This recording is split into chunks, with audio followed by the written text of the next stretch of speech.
Good afternoon, everybody, and welcome to the Today's Woman Show. I am so excited to bring this production to Louisville, Kentucky.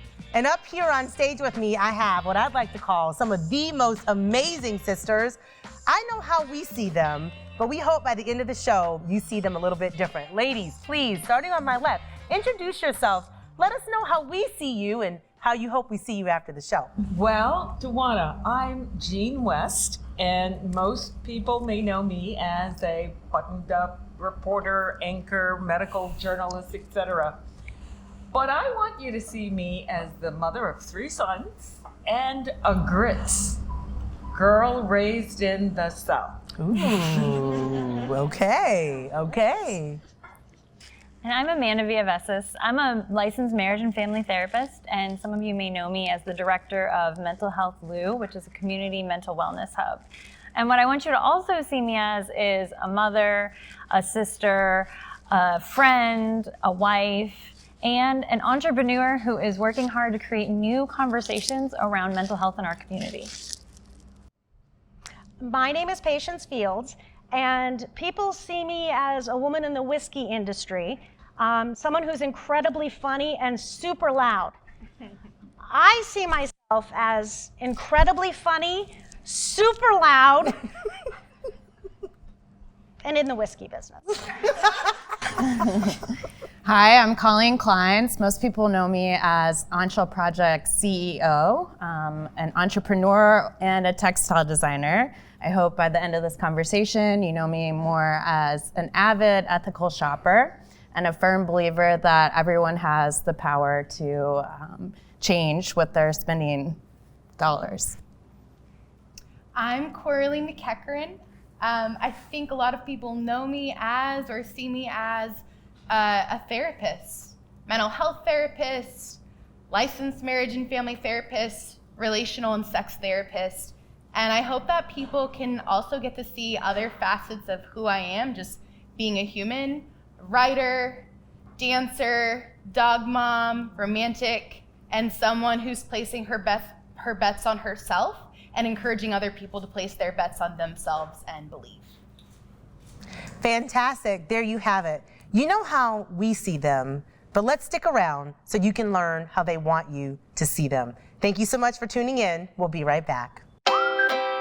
From first steps to first dance, from diapers to dorm room, high chairs to high school. At Norton Children's, we know caring for kids is about being there every day along the way. That's why we're here just for kids, for all the little things, the big things, and everything in between. Norton Children's, for all the care along the way. Spina bifida is what Henry has, it's not who he is. We have, on more than one occasion, had to rely on the generosity of Cosair Charities to help us provide the things that Henry needs for daily care. It is okay to ask for help. It is okay to not be able to do all of this by yourself, and Cosair Charities is ready and willing to stand in the gap. To apply for assistance or to support the Cosair Kids program, go to cosair.org/kids. And we are back with the Today's Woman Show with my dear friend, Patience Fields. Patience, there is nobody else that I would have wanted up on this stage with me for the first time. Oh. Yes, ma'am. Yes, ma'am. We go way back. We go back to when I was launching another first, which was the Derby Diversity Business Summit almost 5 years ago. Yes. And I can't tell you, having a sister that jumped in, didn't know a lick about me. To support. Now here I am with this magazine, doing it all over again. I remember those early days. I remember the first time I met you, you gave me your cell phone number, and then you sent me a smiley face, and I never responded. And then a couple of months later, you said, "Girl, I sent you a text message. How come I didn't get an answer?" And so 3 minutes later, I sent you an answer. And I believe it was a smiley face and then an exclamation mark and a heart. Wow. And ever since then, we have done so many things together and have gotten closer. You're part of my tribe, which is the tribe of womanhood. And I know I had just moved down here from Minneapolis with my wife, And I had grown up in Omaha, which was a town equivalent to the size of Louisville, whereas to me, Minneapolis was like New York, right? It was like a big city. So coming to a smaller town, like the town that I grew up in, I needed to reach out to people right away moving here. And you were one of the first people that I connected with. Well, I'll tell you, it's one of the best connections that I have made, you and Erica, and it has been a journey. It has been a journey of laughter, and not to overuse it, but absolute sisterhood. And not everybody can say that they get that when they meet a woman, especially a woman from different backgrounds. I'm heterosexual, straight woman. You're LGBT, lesbian, right? You can call me a lesbian. We can, yes. It's like when I tell people, you can say black. No, I get it. I totally get it. But that's what it's about. It's about being able to be comfortable in your own skin, to meet somebody, even though that they come from a different walk of life, and to connect, right? And have those real and honest conversations. So here we are trying to take what you and I organically had the opportunity to experience, and we're taking it across a magazine turned movement. You know, I don't even know if I told you guys that I was going to do this, or if you kind of found out like everybody else when the social media hit. But when you saw that it was me and what I was doing, what was your first thoughts? Well, do you remember I sent you that text message? Because remember, we text remember, all the time now. And I said, lesbians on the cover. Oh, that's right. Yeah. That's right. So and now I knew that you had the magazine, but I hadn't been reading it. I'm so sorry. You know, now I'm going to go back and read. But that's when I started reading your magazine, because I saw, and I swear I knew one of those lesbians, but I'm not sure. We'll have to talk about that later. But I'm so proud of you, and I'm proud of all of the things that you've done. And you and I and some more people in our chosen family are going to go on and do other things together. So it's more than friendship, because friendship is spending time with people, but sisterhood is connecting in times where, you know, you may have lost a loved one. You may have had the worst day of your life. You may have had the best week of your life. And it doesn't matter, because you still have a connection. You don't feel like you have to say, okay, I feel great today. You know, I'm wearing sweatpants and, you know, I have 7 stains on my shirt, but give me a hug. Or I'm wearing, you know, I don't wear gowns. I'm too short. But, or I'm wearing something very, very nice. And I don't feel differently when I'm with my sisters. It doesn't matter. I never have to put on any airs. Not that I do in my life anyways, but I don't have to. There's no decision to make with that. So sisterhood is extraordinarily important, not just in business, but in empowering women to be able to do whatever they want to do because they feel connected with people in their tribe. I agree. One of the things that has made it really easy to be your sister is, girl, you are funny. Okay? I have never heard anybody actually say their thoughts out loud and crack themselves up. And so it is always a hoot to be with you. And it really is a ray of sunshine, Patience. So I like to say to our audience, if you don't have any lesbian friends, please get some, because they keep me in stitches. Give me your card. Give me your card. I'm available. Where does that come from? Just naturally being myself. You know, my parents were funny, but they were also awful. So, you know, I took the funny and ran with it. And I don't know, something in my brain just says whatever she wants to say. And, you know, 93% of the time it might be funny. I would say about 100% of the time, Patience, it is funny. But that's one of the things that I think makes friendship healthy, is being able to laugh. Mm-hmm. Even when there are other things that make people uncomfortable, and we have had that opportunity. We get to laugh at some of the things that probably make a lot of people cringe.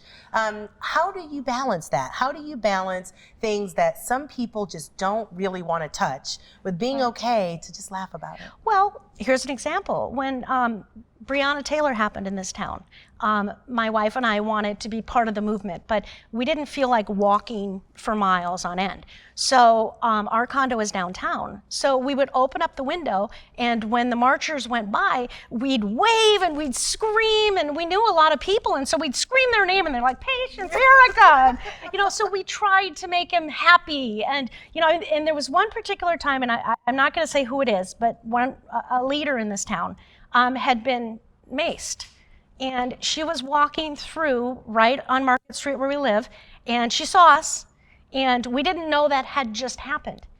And we were laughing and, you know, being goofy because everybody's looking up, oh, again. And I saw her smile when she saw us. And then later that day, I had found out what happened and that she was one of the people who had been maced.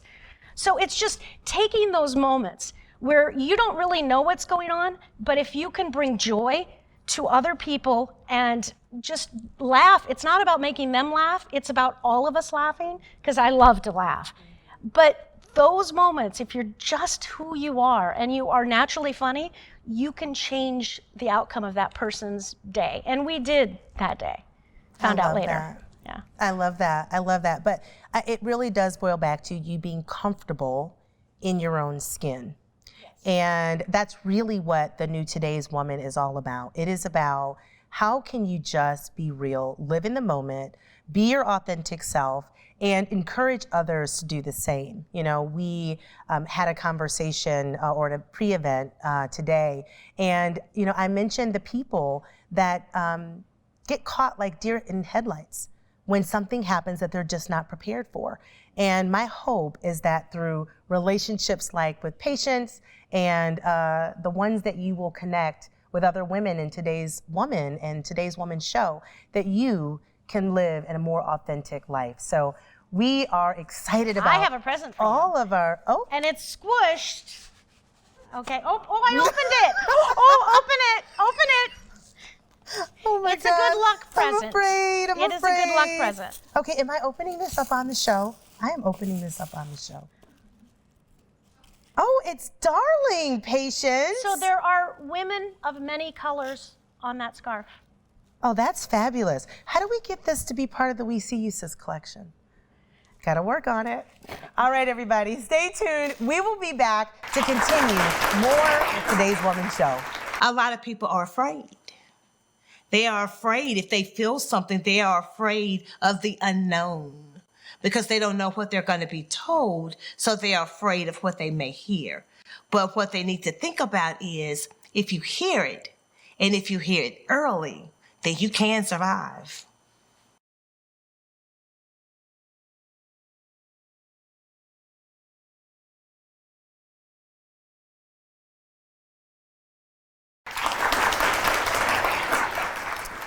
Welcome back to the Today's Woman show.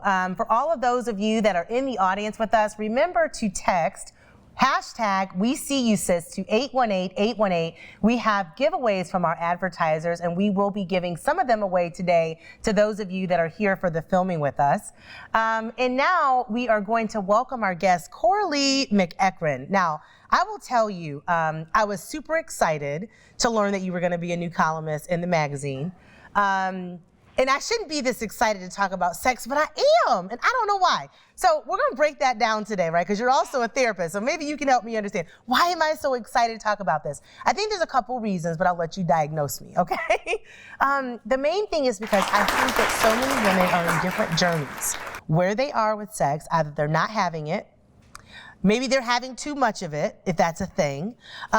Maybe they are making the decision not to have it and they're getting ready to go venture back out in the world, and so much has changed. So I'm really looking forward to this conversation. And for those of you tuning in, make sure you check out Coralie's column about sex in the Today's Woman December issue. All right, girl. So first, just tell me a little bit about how you landed in this field.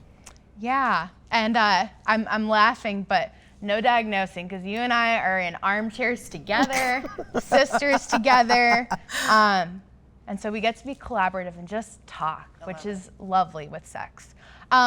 So for me, if you can imagine, I moved a lot growing up.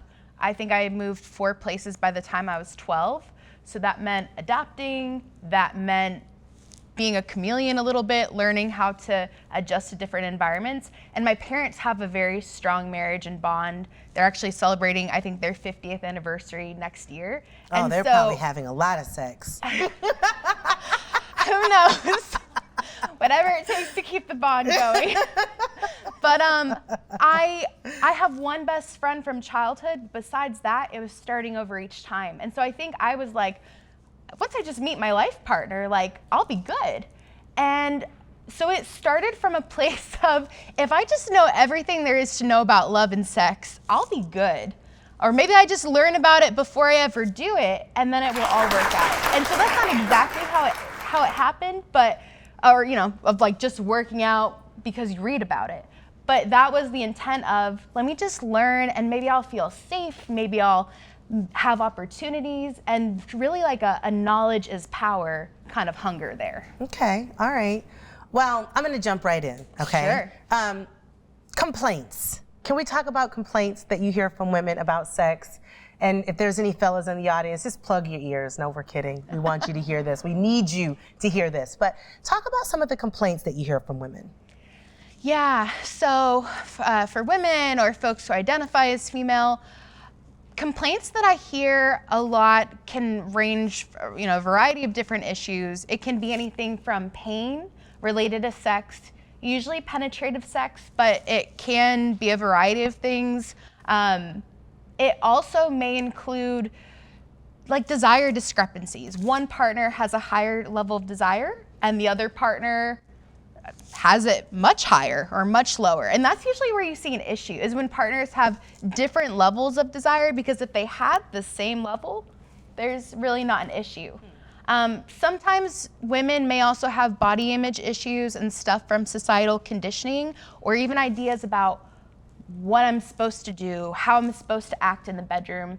And then another one that I see with having a lot of different roles, being the one to hold, you know, kind of the manager role of the household, or being a mom, or maybe doing more of the household chores and working full time. That a lot of people are tired, and so trying to think of like, how can I fit in this thing that feels or seems really important, and also I'm stretched so thin as it is. Okay, so different appetites for sex. I can see how that might be a little bit of a problem. Yeah. What are some words of wisdom that you give? I mean, because at the end of the day, what does that look like, right? You know, somebody wants to have sex every day. Somebody wants to have sex a couple times a day. I've heard the gamut, right? So what sort of advice do you give to try to help partners get on the same page? Yeah, so I can say a brief bit here, but like in the therapy room, it isn't necessarily me giving advice, but helping partners come to their own wisdom and their own meeting in the middle of what's possible. I would say some of it starts with expanding what sex is. Maybe I have an appetite for touch. Maybe I need to be cuddled. Maybe I need to be held. And so we have different ways of kind of filling that need that we have for connection. And sometimes it is sex, but sometimes it can include anything, you know, ranging from kissing, touching, holding each other naked, and really being creative and kind of smashing whatever expectations of what it has to look like to something that can work for both people. Awesome, awesome. All right. Well, one last question that I have as it relates to sex, and we'll have to leave some cliffhangers, because if you really want to know all that I want to know answers to, you've got to follow her column in Today's Woman magazine each month.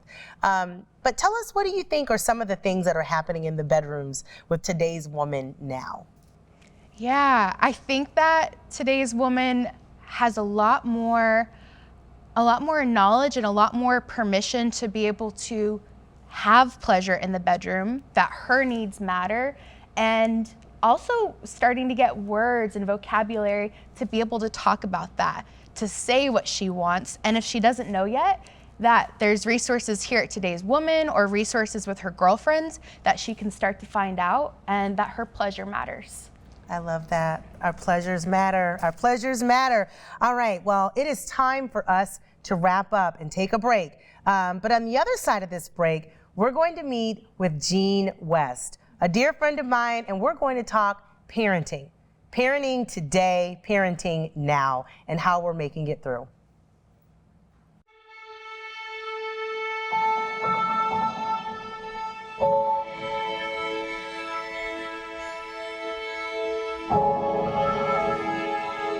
The things you cherish most in life are not things. They are moments.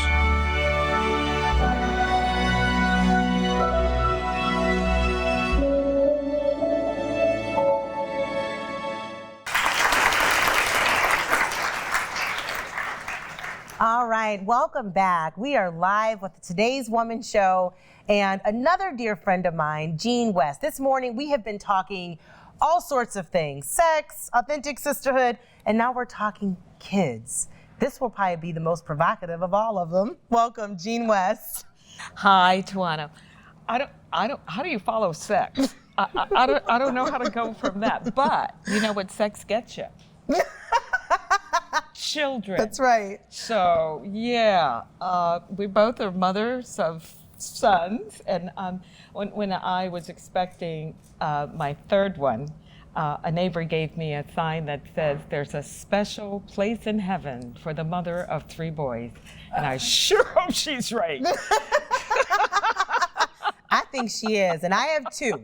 And let me just tell you, being a mom of grown boys, being a mom of grown children, period, I think the biggest aha moment for me is that parenting actually gets harder once they become adults. What is up with that? Well, it's because you have to walk such a delicate balance. You want them to be on their own and to have learned what you've taught them as to how to be an adult, but they're still your children.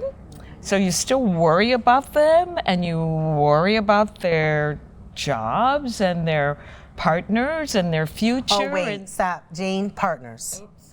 Partners. Okay, so nobody gave me the memo that you need to be in all the business when it comes down who they're dating, because should they marry or bring someone home that you don't gel with, the holidays are not great. It's a problem. Yes, it is. No days are great. But yes, this is true. I have 2 older sisters, and one has 2 sons who are married, older than my boys, and she gives me a lot of advice. She says, you have to like the girl, or you'll never see your son again.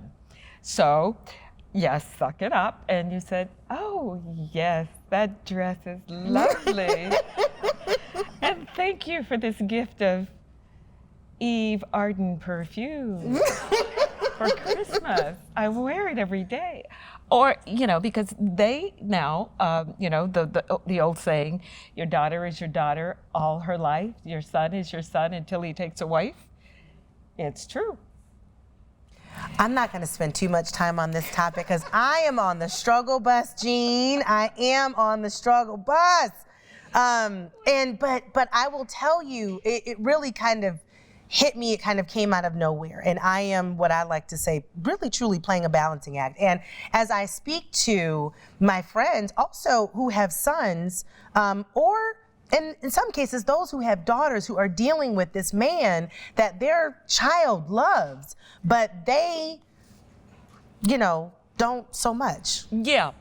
And again, you have to walk a delicate line. Think about when you were in kind of coming along and dating and all, and the partners that you loved that were just rotten.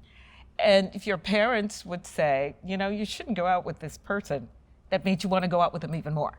So, you kind of have to, again, play that role where you want to kind of impart information and your feelings, but you need to learn how to hold back.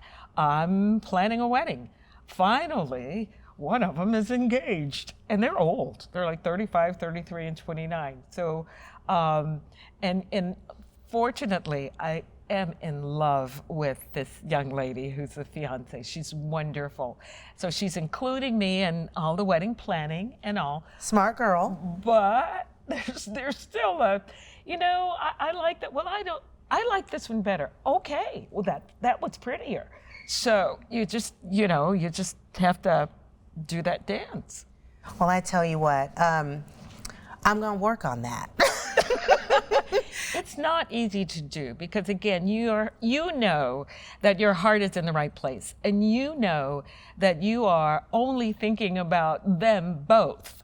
Whether it be whether your child is chosen a same-sex partner or not, which is a different scenario, because then there are issues with other family members who may not be comfortable with that. And so all of that plays into your being listening, I call it listening to the room.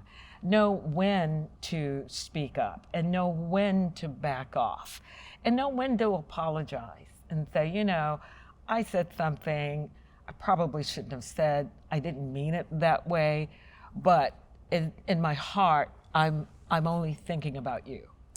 Okay, now see, this is what I mean by being authentic, because I was going to ask a different question, but now that you say it, but shouldn't that go two ways, right? Because what happens when they owe you an apology and you don't get it?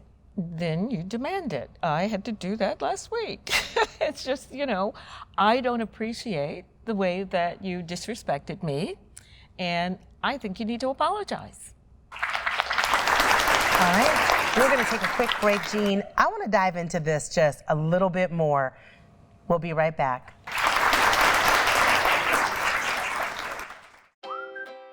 From first steps to first dance. From diapers to dorm room. High chairs to high school. At Norton Children's, we know caring for kids is about being there every day along the way. That's why we're here just for kids. For all the little things, the big things, and everything in between. Norton Children's, for all the care along the way. And welcome back to the Today's Woman Show, where I am talking parenting with Jean West. Clearly, I am sweating all the big stuff. But what's some of the small stuff that parents shouldn't sweat? The small stuff that parents shouldn't sweat. Cleaning their rooms. Do you know how much time we spend making them clean their rooms, make their beds? And when I look back, it was a way, you know, of course you want them to learn to do their own laundry and to be neat. But I think so much time and energy and emotion is spent on that. And it's not important to them. I mean, they like their stuff everywhere. You walk in and you go, what is this mess? But it's stuff that makes them comfortable or makes them fit in or whatever. So if I had to go back and do that, I wouldn't spend so much time on that. The little lies that kids always tell, like, you know, go brush your teeth, and they go in, wet the toothbrush, and come out. And so you know that, you know, as a mom, you know, no, go back and there's things like that, those tiny little lies. You know, let them know that you know better, but don't invest so much emotion and time on those little things. Oh, that's incredible. That's incredible. I'm certain there are a lot of children that are going to absolutely love you. And if their parents were not tuning in to this segment, they're actually going to make them watch it. But I can appreciate that and I can receive that, because I can tell you, I spent a lot of time saying, go and clean your room. And then eventually we had a Gigi, and then Gigi would help, you know, with room cleaning. But I would certainly say we spent a heck of a lot more time fighting over room cleaning than we did who won Monopoly. Right. So I absolutely can appreciate that. And I think that might be the best advice that I've received in a long time as it relates to parenting. But I'm curious, Jean, what's some of the best advice that you were given?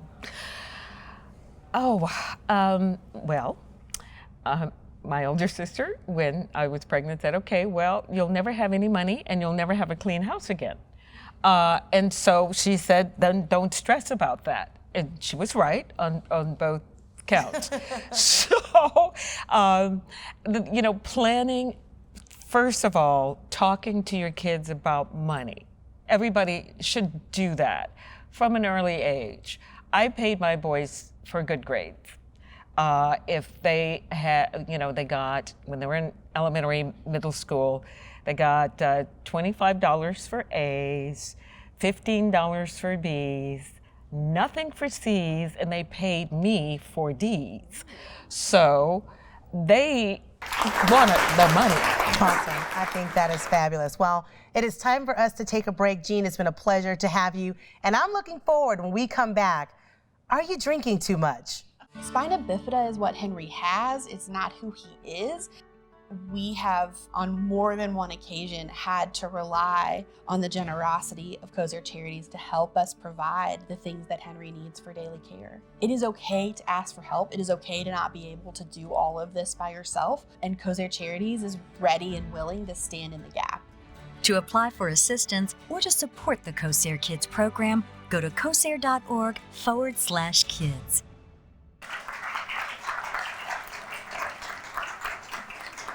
Welcome back. We are here with the Today's Woman Show, and we have had a great afternoon discussing everything from sex, parenting, and how to be an authentic sister. This next one I might be a little afraid to kind of broach into. Are we drinking too much? Amanda, you might tell some of us yes, although we're saying no.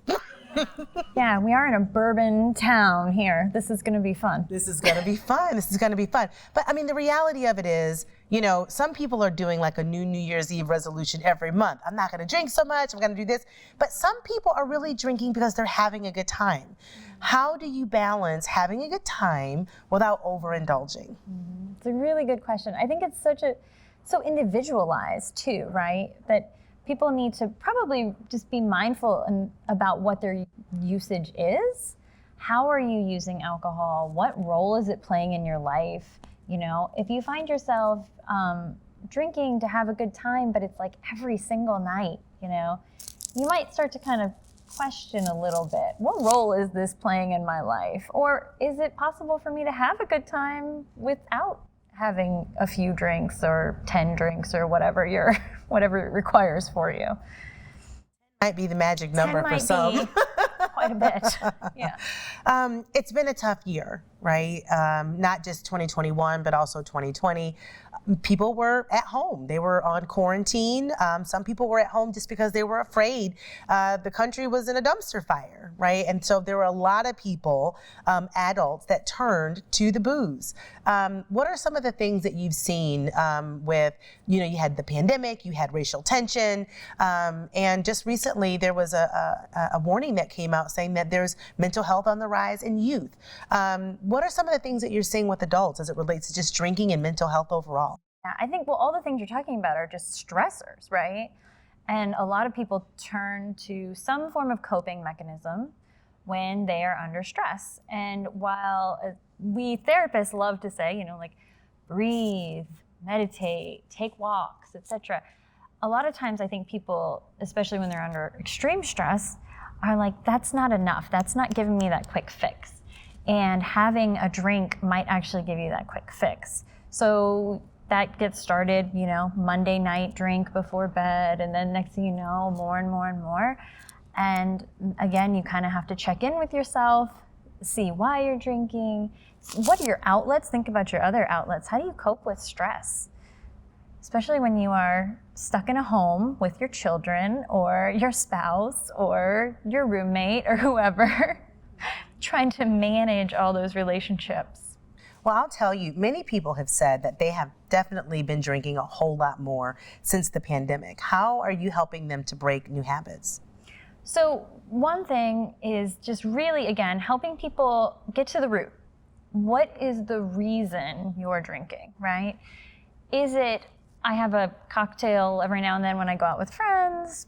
Okay, you know, or is it, I drink because I come home and I'm very stressed and I need to let go, otherwise I'm going to be yelling at my kids for the rest of the night, right? So really kind of getting down in there to understand what is the purpose, what is it doing for you? And you'd be surprised how many people are sort of oblivious to their root of why they might be drinking, because it's easy, it's just something you kind of can start doing, right? So you don't always think about the root, what's underneath there that's driving that. So are you saying that if I'm drinking and I'm happy that it's okay?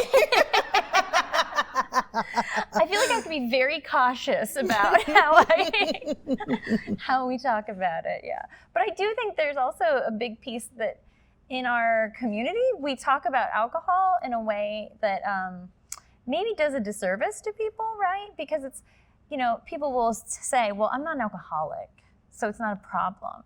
But the thing is, you know, you can have habits and behaviors that are creating problems in your life. They're just not maybe destroying your life. Maybe they're increasing your anxiety or depression, or they're not helping you long-term deal with the stress, right?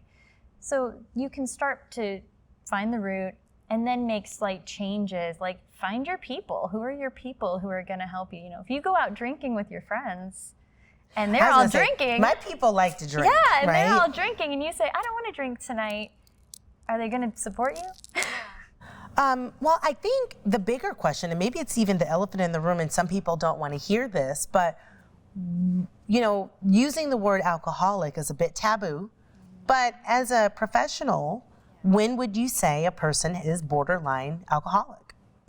We would definitely look at how much they're using, how much alcohol, what is the sort of addiction, right? What does the addiction look like? And again, it kind of varies person to person, right? But, and as you said, it's a word that's kind of taboo. It's not really a phrase we use. We would say somebody's abusing alcohol, put it more on a spectrum versus black and white thinking, right? But really looking at how does this show up in different areas of your life? How is your life impacted, you know? And there are people who can drink and be very successful. And that can be tricky to kind of uncover sometimes, right? Mm-hmm. Well, I'll tell you what, there are certain people that don't want to ever admit that they might be borderline alcoholics. And then I think there are some people that are just trying to manage it on their own. As we go to break, share with us when you should stop trying to tough it out and seek professional help.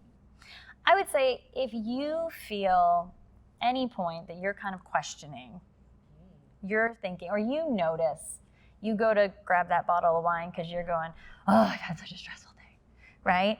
You might think to yourself, what is my relationship with alcohol? And just start to explore it, you know, talk about it. Say, awesome. That's why I brought you a Talk About It sticker. Oh, I love it. I love it. I love it. Fantastic. Well, Amanda Villaves, everyone, it was a pleasure. You want to know how you're doing, whether you're drinking too much, be sure to pick up the monthly issue of Today's Woman magazine and find her column. Thanks, Amanda. Thank you. A lot of people are afraid. They are afraid if they feel something, they are afraid of the unknown because they don't know what they're going to be told, so they are afraid of what they may hear. But what they need to think about is if you hear it, and if you hear it early, then you can survive.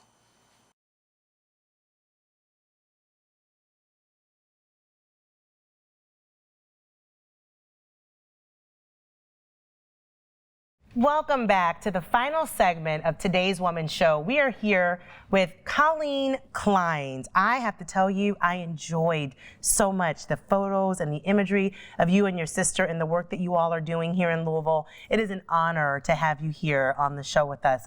Just tell us just a little bit, working with your sister. Yes. I mean, come on. Yeah, that's got to be tough, fun, Sure. all the things. So tell us about it. So my sister Maggie and I work really well together because we both have strengths and weaknesses and balance each other out. She's much more technical in her work. She went to architecture school. I'm a little bit more loose and free-flowing, so I went to landscape architecture school, love plants. So that kind of like tells kind of a bit about our backgrounds, but definitely we can push each other's buttons. We know exactly which ones to push. We've worked together for 10 years. So over the years, we've had the pleasure of also having a great therapist who has helped us work through how to just communicate better, really. Well, that is fabulous. I know that many of us wish we could work with family, but we cannot. So let's talk about the Ancho Project. Tell us a little bit about what it is, how it got going, and why people should be tuning into it. Yeah, so we're a nonprofit social enterprise. We work with 180 women in India who were trafficked in the sex trade or survivors of domestic violence. And we provide technical skills training and textiles and design, as well as full-time jobs to these 180 women. And the products that they create, like the scarf that I'm wearing, are all hand-stitched from either vintage saris or organic cotton. And we've sold and made now over 80,000 products over the years. But all of this started when I was in graduate school at Rhode Island School of Design, And I had this aha moment during a class that I was taking, is that I'm really passionate and love design, but I also wanted to do good. And I think everybody's career opportunities, what you're doing with Today's Woman, we all have the power to design change. And that when I got to visit some of the women in India, that distance felt not as far, and learned a lot about how we can all support each other worldwide. Well, I have to say, kudos to you. I think it takes a lot. I mean, at the end of the day, we are talking about driving authentic sisterhood across race. So you are a white woman that went over to India, and I am certain that was not easy and that there were some barriers. How did you overcome those? I think we've always had such a strong partnership with local NGOs on the ground. I'm not the white savior in this scenario. I'm not the face of this organization. It is the women and leaders locally in the community who are doing the recruitment, doing the training. We're just there to support each other, and it's really such a strong collaboration. Gosh, well, that tells me a lot, and that you've certainly done your homework, right? Because that has been, and I know that I'm going way somewhere that we're not even like part of the article, but the reality is it's always been a little bit of the apprehension when you're going into other cultures, and there's a fear of you are coming to save us, and we don't need saving, we need help. How did you educate yourself so that you knew that when you were going in that the women would receive you? So I think my design training actually taught this process. So as a human-centered designer, you approach these situations where you are there to learn. You're there to listen. And that kind of cycle that we use, the design thinking model, really allows for something that's well-balanced and not top down. Sure, absolutely, absolutely. I love that. Absolutely love that. Again, I can't say enough, because if you have not seen the issue or the article on these two, it really is really breathtaking. I mean, the energy with you and your sister, I was definitely drawn to it. Outside of, is this your passion? Are there other things that you all are passionate about? This is a strong passion. I never set out to pursue textile design or start an organization, much less a nonprofit. I am really passionate about plants still and love the outdoors, and I think just community engagement in women in general is really where my passions lie. So that kind of melds all of them together. Okay. Well, I'm going to have to become your friend, because I can't keep plants alive, and I so wish I could. So wish I could. But I do want to come back to this, because at the end of the day, when you don't have a tribe, when you don't have women to lean on, in the previous segment, we were talking about family, and I didn't really get into depth with it, but I have a granddaughter that I right now have full time, and it is a tribe of women that is kind of helping me through this phase of my life. So I know working with your sister, cannot be easy, but why is it so critical that you guys figure it out and make it work?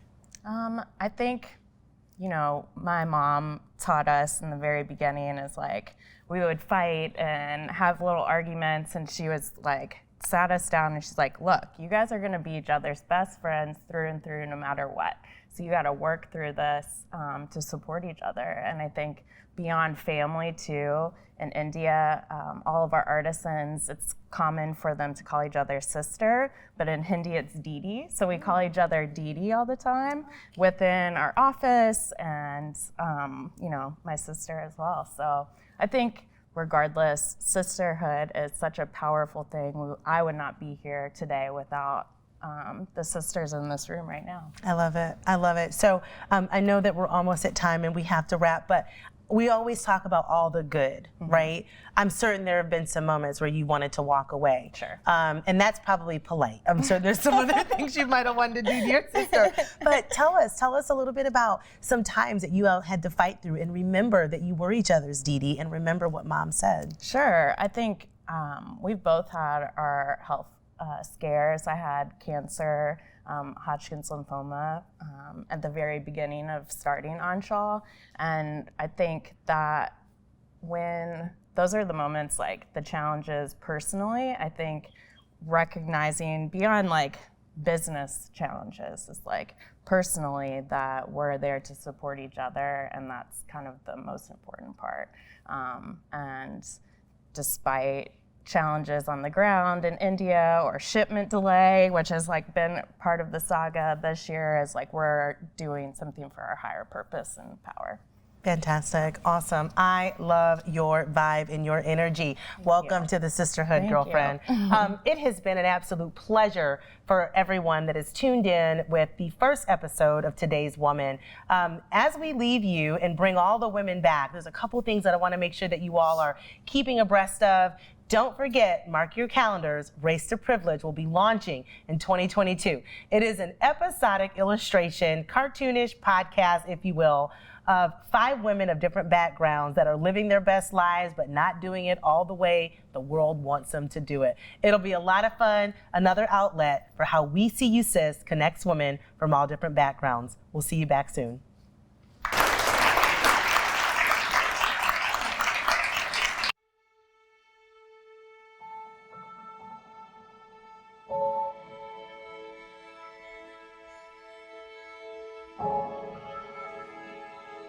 The things you cherish most in life are not things. They are moments.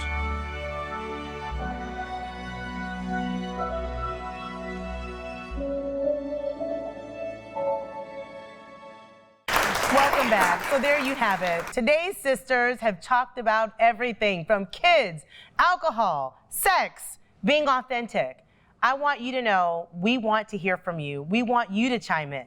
Send us photos of you and your diverse set of sisters, regardless of which table you're occupying, whether it be personal, professional, or social. We want to be able to feature you in our We See You Sis gallery, both online and in the Today's Woman show. Be sure to follow us on all social media, and we hope that you will continue to tune in with the Today's Woman show. But before we check out, ladies, why are we doing what we're doing, and what do we want women to know? We see you, sis.